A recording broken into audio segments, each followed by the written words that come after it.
Aceh Explore menampilkan halaqah dari Masjid Raya Baitur Rahman Banda Aceh. Subscribe, komen, like, dan share. Dalam hadisnya, ta'allamul fara'id wa 'allimuhun nas, belajarlah ilmu faraid, ilmu waris, dan ajarkanlah kepada yang lain. Fa innaha nisful ilm, sesungguhnya dia adalah setengah daripada ilmu. Wa huwa yunsa, dan ilmu tersebut termasuk ilmu yang dilupakan. Wa huwa awwalu syai'in yunza'u min ummati, bahkan ilmu ini termasuk ilmu yang paling awal dicabut daripada umatku. Maka ketika sebuah ilmu itu dicabut, apa yang terjadi? Wa tazharul fitan, akan banyak timbul fitnah-fitnah. Sebagaimana ayat Al-Quran yang dibawakan oleh imam kita tadi pada rakaat pertama, di mana Allah Subhanahu wa taala berfirman, wa'lamu annama amwalukum wa auladukum fitnah, ketahuilah bahwasanya harta dan anak-anak kalian adalah fitnah. Maknanya kita diuji dengan harta. Ada kalanya ketika tidak ada harta, silaturahim lancar. Ketika sudah ada harta, sudah ribut satu dengan yang lainnya. Sehingga jemaah yang muliakan oleh Allah Subhanahu wa taala, pada dasarnya ketika kita belajar tentang masalah warisan, berarti kita belajar dan mengetahui masalah hak, dan Allah telah mengaturnya secara rinci di dalam Al-Qur'an. Allah yang telah mengatur tentang bagian masing-masing ahli waris. Ada yang berhak mendapatkan bagian 1/2, ada yang berhak mendapatkan bagian 1/3, 1/4, 1/6, 1/8, dan 2/3.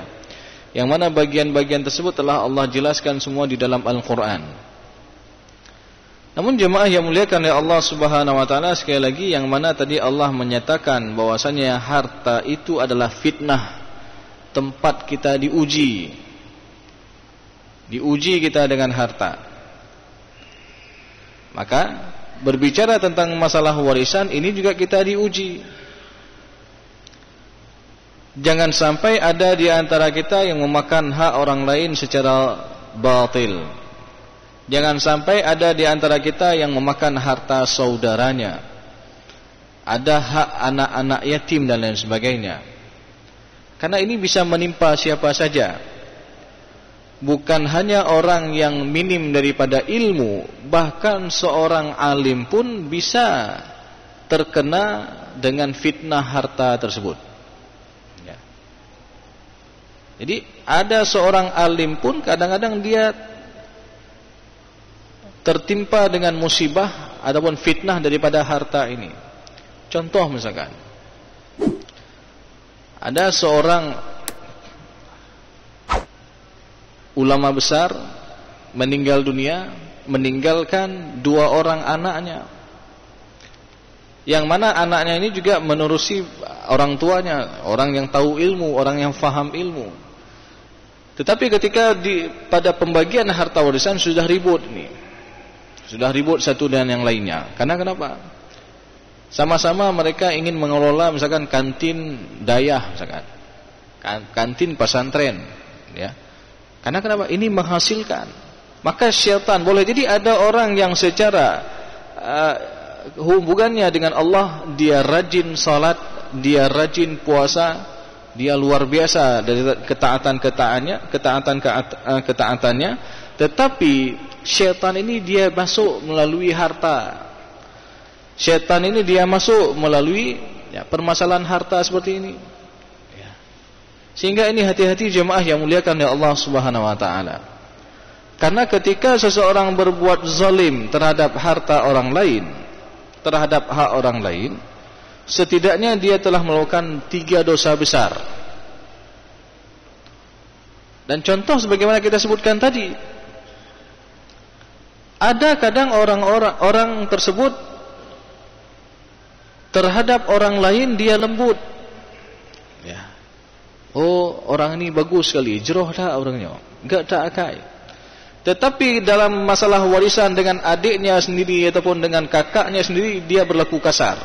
Contoh misalkan, ada beberapa kasus ini yang terjadi, Ya, dalam masyarakat kita, meninggal orang tua misalkan, lalu ada meninggalkan satu ataupun beberapa buah rumah, tapi ada satu buah rumah ini ditempati oleh abangnya misalkan. Jadi ketika ditempati oleh abangnya tersebut, ya, yang mana rumah ini harusnya rumah yang difaraidkan untuk para ahli warisnya. Tetapi karena abangnya tinggal di situ sampai sudah berkeluarga dia, ya, lalu suatu hari ada di antara ahli waris adik-adiknya ini yang membutuhkan, lalu dia mengatakan, bertanya baik-baik kepada abangnya, "Bang, ini kan di rumah ini rumah yang belum difaraidkan, Bang." Jadi dia dengan sopan dia tanya. Lalu abangnya sudah marah. Apa? Ya, jadi sudah marah, sudah berubah wajahnya ketika ditanya itu. Padahal itu adalah hak daripada semua ahli waris. Ya. Jadi ada orang kadang-kadang dengan orang lain dia luar biasa, bagus, dia sering membantu orang lain. Tetapi dengan adiknya sendiri, dengan keluarganya sendiri, ataupun dengan ahli warisnya sendiri, dia berlaku kasar. Maka ini syaitan yang masuk. Ya. Ini adalah godaan daripada syaitan, walaupun dia ahli ibadah sekalipun. Ya. Maka jemaah yang muliakan oleh Allah Subhanahu wa taala, ini harus kita ketahui bahwasanya yang namanya harta itu adalah fitnah. Ya. Kita diuji dengan harta. Ya. Ada kalanya ujian itu datang daripada perintah Allah, yang salah satu perintah Allah adalah dengan melaksanakan pembagian harta warisan. Jangan sampai kita menzalimi hak orang lain, jangan sampai kita memakan hak orang lain. Karena pada dasarnya ketika kita memakan hak orang lain, maka seakan-akan disebutkan dalam sebuah hadis itu, seakan-akan kita telah memakan bara api di dalam perut kita. Maka oleh karena itu jemaah yang muliakan oleh Allah Subhanahu wa taala, dan juga kadang-kadang terjadi dalam masyarakat, ketika meninggal orang tua, ada barang-barang peninggalan orang tua yang sudah enggak dipakai lagi misalkan. Ada kursi ruang tamu ataupun kursi tamu yang sudah patah-patah misalkan, lalu disimpan di sebuah gudang oleh ahli waris. Kadang-kadang dia pergunakan, dia perbaiki, ya, ketika dia sudah perbaiki, sudah bagus, nah, lalu datang ahli waris yang lain, nyan ada urun cik nayo, nyan ada urun cik lo, nyan nah hak si lo dinan. Nah, saya ada hak juga nih dari harta, dari kursi ini, karena ini adalah harta peninggalan orang tua. Jadi ketika enggak ada nilai, enggak ribut-ribut. Ketika sudah bernilai, ini sudah ribut. Ya, sehingga syaitan masuk dari situ. Syaitan dia goda kita. Sehingga jemaah yang muliakan oleh Allah Subhanahu wa taala, sebagaimana kita sebutkan, ada 3 dosa besar yang terjadi tanpa kita sadari ketika kita memakan harta orang lain dalam masalah warisan ini. Yang pertama, boleh jadi dia memakan harta orang lain secara batil ataupun secara zalim. Jadi ini adalah zalim. Bukan hanya ambil begitu saja lalu dia makan terus tidak diminta pertanggungjawaban oleh Allah Subhanahu wa taala. Tapi ini adalah sesuatu hal yang mesti dipertanggungjawabkan di hari akhir nanti. Karena ini adalah salah satu bentuk kezaliman. Karena sebagaimana kita pernah menjelaskan pada pertemuan-pertemuan sebelumnya, kezaliman itu ada 3 macam. Ada kezaliman yang berkaitan dengan Allah, pencipta kita. Ketika seseorang berbuat zalim, inna syirka la zulmun azim. Ya, sehingga kesyirikan itu adalah kezaliman yang besar. Yang kedua, ada kezaliman yang berkaitan kepada kita sendiri, zalim terhadap diri sendiri. Ketika seorang berbuat maksiat, itu zalim terhadap diri sendiri. Dan ada yang ketiga, kezaliman yang berkaitan dengan hak orang lain. Ketika dia mengambil harta orang lain, ketika dia memukul orang lain, memfitnah orang lain, ini adalah salah satu bentuk kezaliman juga. Sampai memukul orang lain ataupun melakukan tumpah darah terhadap orang lain. Maka kezaliman berkaitan dengan hak orang lain ini akan kita dapatkan ganjarannya dunia dan akhirat. Jadi balasannya langsung Allah berikan kontan dunia dan akhirat. Ada saja permasalahan dalam kehidupannya nanti ketika dia memakan harta orang lain. Dan tidak hanya itu jemaah yang muliakan oleh Allah Subhanahu wa taala. Jadi dosa yang pertama, dosa besar itu adalah tatkala dia memakan harta orang lain, ya, berarti dia telah memakan harta secara zalim. Dan kadang-kadang kita berpikir ini, ya, kok tega ada orang yang memakan harta saudaranya sendiri yang sedarah. Ya. Ketika kita pikir-pikir, lebih bagus pencuri, dia ngambil harta orang lain. Ya. Ini dia ambil harta punya abangnya, saudara kandungnya, punya adiknya, punya kakaknya dia ambil, ataupun ya, ada hak saudaranya di situ. Maka jemaah yang muliakan ya Allah SWT, ini harus hati-hati kita. Kadang-kadang kita menganggap sepele hal tersebut, tapi ini adalah sesuatu yang besar yang akan diminta pertanggungjawaban di hari akhir nanti. Jadi setingkat pencuri misalkan, dia mengambil harta orang lain. Ini ketika ada orang yang memakan harta saudaranya, ya, memakan hak waris saudaranya, berarti ini lebih zalim lagi. Ya. Maka jemaah yang muliakan ya Allah SWT, itu dosa yang besar yang pertama adalah ketika dia memakan harta secara zalim yang bukan haknya dia makan. Yang kedua, karena sudah ada permasalahan tadi, cekcok dan lain sebagainya, sehingga dosa besar yang kedua adalah ketika mereka memutuskan tali silaturahim. Ya. Dia memutuskan tali silaturahim. Karena Rasulullah SAW pernah mengatakan, la yadkhulul jannah qati'ur rahim. Maka tidak masuk syurga orang yang memutuskan tali silaturahim. Ya. Jadi ini juga dosa besar. Jangan kita anggap sepele ini. Ya. Kadang-kadang ada ribut masalah harta warisan sampai enggak ngomong-ngomong bertahun-tahun, enggak ngomong-ngomong. Ya. Hari raya pun enggak saling kunjung. Padahal mereka dilahirkan dari rahim yang satu. Padahal mereka dulu waktu kecil-kecil makan satu piring berdua. Ya. Tetapi ketika dalam masalah warisan ini sudah ribut-ribut, seakan-akan enggak kenal satu dengan yang lainnya. Seakan-akan bukan saudara kandung. Ya. Dan mereka tidak saling sapa, tidak ngomong-ngomong, tidak silaturahim, tidak saling mengunjungi. Juga di hari raya seperti itu. Maka ini bahaya sekali jemaah yang muliakan ya Allah Subhanahu wa taala. La yadkhulul jannah, enggak masuk surga. Yaitu orang-orang yang qati'ur rahim, yang memutuskan tali silaturahim. Dan tidak hanya itu jemaah yang muliakan ya Allah Subhanahu wa taala, juga Rasulullah SAW pernah mengatakan bahwasanya inna ar-rahmatallah, sesungguhnya rahmat Allah Subhanahu wa taala, ataupun innar rahmata la tanzilu ala qaumin fihim qati'ur rahim. Jadi sesungguhnya rahmat Allah itu tidak turun kepada orang yang di tengah-tengah mereka ada yang memutuskan tali silaturahim. Jadi di pihak keluarga ada yang memutuskan tali silaturahim, ya, maka ini tidak akan turun rahmat daripada Allah Subhanahu wa taala. Maka ini harus kita perhatikan. Padahal sebagaimana kita pernah menyebutkan pada pertemuan-pertemuan sebelumnya, yang namanya harta warisan ini adalah nikmat bagi para semua ahli warisnya. Nikmat bagi semua anak-anak yang ditinggalkan oleh almarhum. Karena harta yang didapat tanpa dia harus capek-capek bekerja, harta yang didapat tanpa dia harus mengeluarkan keringat, maka ini adalah sebuah nikmat yang patut kita syukuri. Nah, kadang-kadang sebagaimana kita sebutkan tadi, syaitan dia goda kita juga. Ya. Menyekegop juk. Kalau untuk orang lain kasih, untuk adiknya sendiri enggak kasih. Jadi untuk saudara kandungnya yang harusnya di sana ada haknya enggak dikasih misalkan. Tapi untuk orang lain dia kasih. Maka ketika ini terjadi jemaah yang muliakan oleh Allah Subhanahu wa taala, tatkala seseorang memutuskan tali silaturahim, maka dia tidak akan masuk ke dalam syurganya Allah Subhanahu wa taala. La yadkhulul jannah qati'ur rahim. Dan tidak hanya itu, rahmat Allah itu tidak akan turun, ya. Innar rahmata la tanzilu ala qaumin fihim qati'ur rahim. Di rahmat Allah tidak akan turun kepada sebuah kaum ataupun sebuah keluarga yang di tengah-tengah mereka ada yang memutuskan tali silaturahim.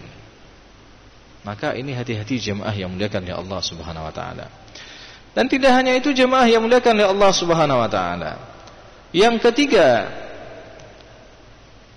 di antara dosa besar yang diakibatkan daripada sengketa masalah warisan ini, yang pertama memakan harta secara batil, yang kedua memutuskan tali silaturahim, yang ketiga adalah menyakiti hati orang tua. Coba kita bayangkan orang tua yang telah bekerja keras, yang mengumpulkan harta untuk anak-anaknya, lalu ketika meninggal dunia ada harta yang ditinggalkan yang seharusnya ini menjadi keberkahan bagi anak-anaknya. Tetapi kadang-kadang ada sebagian anak bahkan tidak melaksanakan wasiat orang tua itu sendiri. Yang mana misalkan orang tua sudah pernah berwasiat kepada anak-anaknya, nah nanti kalau abi meninggal, kalau ayah meninggal, itu satu toko itu kasih buat masjid ya, kasih buat pendidikan agama ya, wakaf buat masjid dan lain sebagainya. Jadi karena ahli warisnya ribut satu dengan yang lainnya, akhirnya wasiat orang tua pun tidak dilaksanakan ya. Tentu ini akan menyakiti hati orang tua. Bagaimana kalau orang tua masih hidup, dilihat anak-anaknya bertengkar satu dengan yang lainnya, saling memfitnah satu dengan yang lainnya. Maka oleh karena itu jemaah yang muliakan oleh Allah Subhanahu wa taala, ini harus kita perhatikan dengan benar ya. Jangan sampai hal ini terjadi ya. Karena jemaah yang muliakan oleh Allah Subhanahu wa taala, tadi kita sudah mendengar bahwasanya Allah sendiri mengatakan dalam Al-Qur'an bahwasanya harta itulah fitnah. Yang namanya harta ini lebih bagus kita dalam posisi kita dizalimi daripada kita menzalimi hak orang lain. Karena ketika kita posisinya dizalimi, berarti seakan-akan kita telah menyumbang pahala kita di hari akhir nanti. Karena Rasulullah SAW pernah mengatakan, tatkala ada orang yang menzalimi orang lain, boleh jadi kezalimannya itu dia suka bertengkar dengan orang lain, ataupun kezalimannya ini dia memfitnah orang lain ya, ataupun memakan harta orang lain, ataupun memukul orang lain, ataupun melakukan tumpah darah terhadap orang lain. Maka orang yang terzalimi ini pada hakikatnya dia sedang menabung pahala di hari akhir nanti. Karena Rasulullah mengatakan, fayuqa hadza min hasanatihi wa hadza min hasanatihi. Akan diambil pahala kebaikan orang yang zalim tadi. Walaupun orang zalim ini secara pahala dia luar biasa pahalanya. Dia banyak bawa pahala salat, dia banyak bawa pahala zakat, dia banyak bawa pahala sedekah, dia umrah tiap tahun misalkan, dia haji tiap tahun, banyak sekali pahalanya. Tetapi ketika dia menzalimi saudaranya, dia menzalimi hak orang lain, di hari akhir nanti pahala yang dia kumpulkan itu akan ditransfer kepada orang yang pernah dia zalimi itu sesuai dengan kadar kezalimannya. Ketika kadar kezaliman ini besar, maka besar pula pahala yang diambil dan ditransfer kepada orang yang pernah dia zalimi tersebut. Ketika dilihat kezaliman ini kecil, diambil juga pahala kecil ditransfer kepada orang yang pernah dia zalimi. Mungkin bukan satu dua yang pernah dia zalimi, banyak. Sampai-sampai Rasulullah mengatakan, fa in faniyat hasanatuhu qabla ayuqda ma alaih. Apabila pahala-pahala kebaikan sudah habis, sedangkan dia dulu masih pernah buat zalim terhadap orang lain lagi, maka kelak dia akan menanggung dosa orang yang pernah dia zalimi itu. Thumma turiha finnar, kemudian dia dicampakkan ke dalam api neraka. Nauzubillah min zalik. Maka jemaah yang muliakan oleh Allah Subhanahu wa taala, inilah setidaknya 3 dosa besar yang tanpa kita sadari kita telah melakukan hal tersebut ketika terjadi permasalahan sengketa warisan. Maka ini sekali lagi hati-hati, dan sekali lagi lebih bagus posisi kita dalam keadaan dizalimi daripada kita menzalimi hak orang lain. Maka kalau ada di antara kita misalkan yang mendengar ceramah ini pernah berbuat zalim sama orang lain, maka minta maaf pada orang tersebut. Karena kita masih Allah berikan kesempatan untuk hidup. Alangkah senangnya orang tua misalkan tatkala di antara anak-anaknya saling ridha satu dengan yang lainnya. Ketika misalkan salah seorang anak mengatakan, "Bang, ini harta saya untuk abang sajalah. Alhamdulillah saya sudah ada rumah juga. Ya. Yang penting tengok baik garu-garu. Ya. Tengok begak-gak. Nah, ini alangkah bahagianya silaturahim tercipta misalkan. Orang tua pun tenang, ya. Sehingga tidak ada kezaliman di sana. Maka oleh karena itu jemaah yang muliakan oleh Allah SWT, sikap seperti inilah yang harus kita tanamkan dalam pribadi-pribadi kita. Ya, setidaknya kalaupun kita tidak memberikan hak kita kepada yang lain, setidaknya jangan sampai kita memakan hak orang lain. Karena setiap kita semua di hari akhir nanti, kata Rasulullah SAW, lan tazalu qadama ibnu Adam yaumal qiyamati hatta yus'ala an arba', tidak akan bergeser kaki seorang anak Adam di hari akhir nanti sampai kita semua ditanya terhadap 4 macam perkara. Jadi semua kita dihadapkan di hadapan Allah Subhanahu wa taala dan tidak ada yang bergerak selangkah pun. Tidak bergeser seorang kaki ataupun kaki anak Adam ini di hari akhir nanti sampai dia ditanya terhadap 4 macam perkara. Masing-masing ditanya. Ya, tentang umurnya untuk apa dia habiskan. Tentang ilmunya untuk apa dia pergunakan, ya. Kemudian masa mudanya untuk apa dia habiskan. Kemudian berkaitan dengan hartanya. Min aina iktasabahu, dari mana dia peroleh harta itu? Apakah dengan cara yang halal? Ini rumah ini dari mana kamu peroleh, wahai fulan? Lalu dia menjawab, ya Allah, saya rumah ini saya peroleh dengan harta yang saya kumpulkan setiap hari dari jualan. Alhamdulillah, dia bisa bertanggung jawabkan. Ada juga kadang-kadang dia mengatakan, ya Allah, rumah ini saya ambil daripada harta warisan adik saya yang saya zalimi. Semua akan berkata dengan kejujuran, enggak ada kebohongan di hadapan Allah nanti. Min aina iktasabahu, dari mana dia peroleh harta itu? Wa fima anfaqahu, dan kemana dia habiskan dan belanjakan harta itu. Jadi semua kita akan diminta pertanggungjawaban oleh Allah Subhanahu wa taala. Maka oleh karena itu jemaah yang muliakan oleh Allah Subhanahu wa taala, sebagaimana kita sebutkan tadi, jangan sampai kita berbuat zalim dengan memakan hak orang lain. Karena banyak sekali kezaliman-kezaliman ini terjadi. Ada beberapa tempat yang pernah kami pergi, ya, untuk menyelesaikan masalah warisan, itu juga seperti itu, banyak sekali kezaliman. Bahkan ada di antara misalkan hak anak-anak yang dijaga oleh walinya misalkan. Dan ini terjadi. Ini meninggal seorang suami, meninggalkan seorang istri dan anak perempuan yang masih kecil. Jadi anak almarhum ada perempuan masih kecil. Lalu hartanya ini dijaga oleh walinya. Maka dalam hal ini seorang wali ikut bertanggung jawab, ya, untuk menjaga anak yatim tersebut dan bertanggung jawab terhadap harta anak yatim tersebut. Karena kenapa jemaah yang muliakan oleh Allah Subhanahu wa taala, ketika seorang wali misalkan tidak bisa bertanggung jawab dengan mengambil harta ataupun dengan memakan harta anak yatim ini, maka ini hati-hati juga, ya. Karena di dalam Al-Quran sendiri Allah Subhanahu wa taala berfirman, yang mana setiap larangan itu biasanya disampaikan dengan kalimat yang langsung, yang direct. Contoh, jangan mencuri, jangan membunuh, jangan makan riba, ya, langsung Allah sebutkan. Tetapi ada 2 tempat saja yang digunakan dengan kalimat wala taqrabu, jangan dekati, ya. Yang pertama wala taqrabu az-zina, ya. Allah tidak menyebutkan dalam Al-Quran wala ataupun janganlah engkau berzina, tapi jangan dekati zina. Yang kedua wala taqrabu malal yatim, jangan dekati harta anak yatim. Karena ketika sudah dekat dengan harta anak yatim, nafsu juga cenderung ingin mendapatkan harta itu dengan mudah. Nyo mentang ubet hak manda. Anak ini masih kecil enggak tahu apa-apa. Harta dijaga oleh walinya.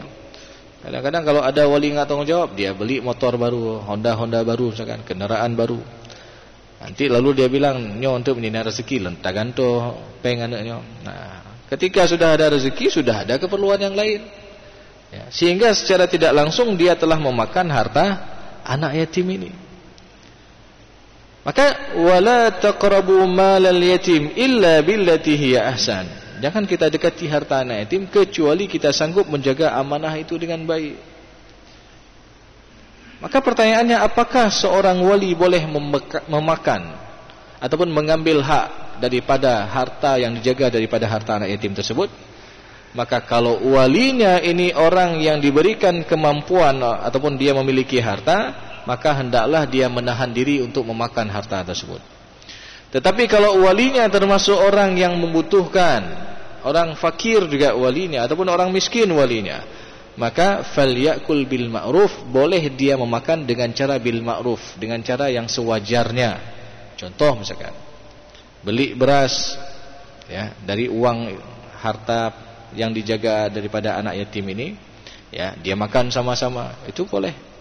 Kalau walinya sendiri termasuk orang yang fakir ataupun orang yang miskin.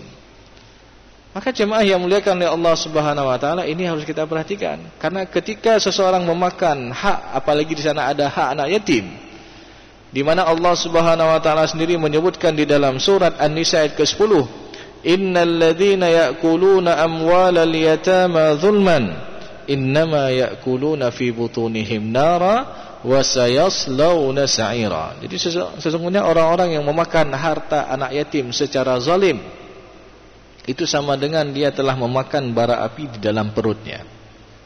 Jadi apa yang dia makan ini seakan-akan dia telah makan bara api ini, ya. Ju perutnya, ya, ketika dia makan harta anak yatim ini. Jadi membara perutnya itu. Walaupun sekarang dia tidak terasa, walaupun sekarang dia memiliki segalanya, itu seakan-akan dia telah memakan bara api dalam perutnya. Dan tidak hanya balasan di dunia, di hari akhir nanti apa yang terjadi? Wasayaslawna sa'ira. Kelak di hari akhir nanti dia akan dicampakkan ke dalam api neraka yang menyala-nyala. Maka oleh karena itu jemaah yang muliakan oleh Allah SWT, berbicara tentang masalah warisan, pada hakikatnya kita bicara tentang masalah hak. Jangan sampai kita zalim terhadap orang lain. Kemudian berbicara tentang masalah warisan, pada dasarnya juga kita sedang membicarakan tentang masalah nikmat ini. Maka kita dianjurkan untuk banyak-banyak bersyukur, ya, atas nikmat yang telah Allah berikan daripada harta yang ditinggalkan oleh orang tua kita. Namun yang terjadi sekali lagi, bahwasanya banyak terjadi fitnah-fitnah berkaitan dengan harta ini. Dan ini sekali lagi bisa menimpa siapa saja, baik orang yang minim ilmu ataupun orang yang banyak ilmu sekalipun. Baik orang yang kekurangan harta, yang mana harta warisan itu hanya sedikit kadang, ribut juga.